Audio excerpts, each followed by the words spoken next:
What makes a great thumbnail? This week I've actually blown up on YouTube. I've had multiple videos, over 100,000 views on a new side channel. And in this video, I'm going to walk you through my entire process for making thumbnails with AI and show you why you don't need a designer. I'm not a designer either, but by using some core principles and using GPT 5.4, we can create some really eye-catching thumbnails that get results. Now, first of all, let's talk about results, because I do want to do this honestly. So this is the first thumbnail I put out, and as you can see, this video got almost 1 million impressions and 100,000 views within 2 or 3 days of it going out, and a 7.3% click-through rate. And this one, which was 2 weeks later, got a 6% click-through rate and 2.4 million impressions, and it got almost 200,000 views. I think now it is over 200,000 views. So these have done really amazing, and the click-through rate, as you can see, is pretty high. It's above 5%, and we're going to talk about that in a minute. So yes, above 5% click-through rate is a really good sign. Above 7%, YouTube is really showing it to people that you've never heard of. Now, the biggest change in how I work, and I say this gently because it took me a while to come around to it, is that I started designing thumbnails before I cut the video. If I can't picture a thumbnail that lands, then I really take it as a sign that this probably wasn't strong enough either.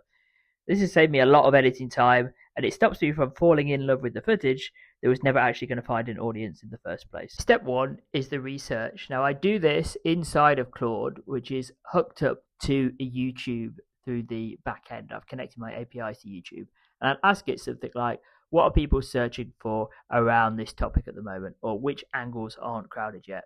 Then I'll come back with the actual search volumes and get a sense of where the room is.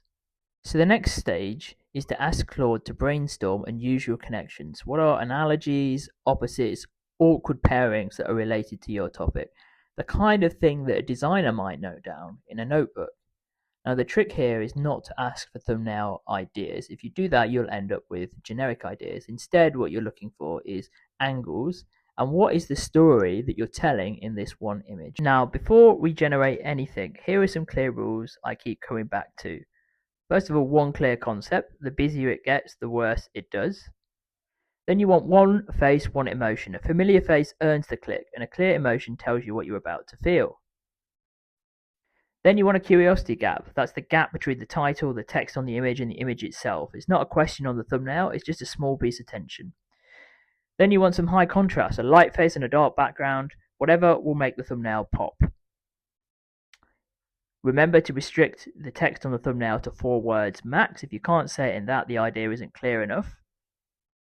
And it has to read at 200 pixels wide on a phone. If it doesn't work there, it doesn't work at all. I run every thumbnail past these 6 before it goes live. That's the whole checklist.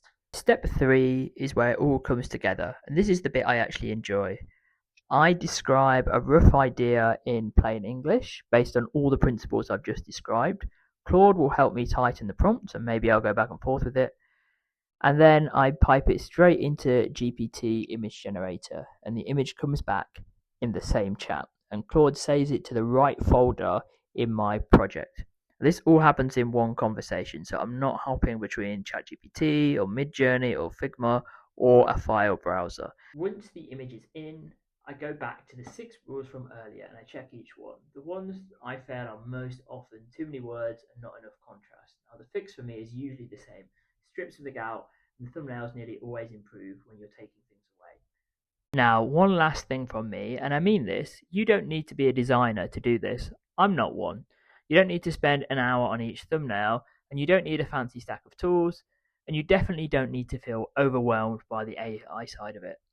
The tools are doing the heavy lifting. Our job is really just to have a clear idea and then a few good principles to lean on. Now, if you want help building this workflow, or you just want some coaching to get better at AI, I've left my Instagram in the description and my LinkedIn profile as well.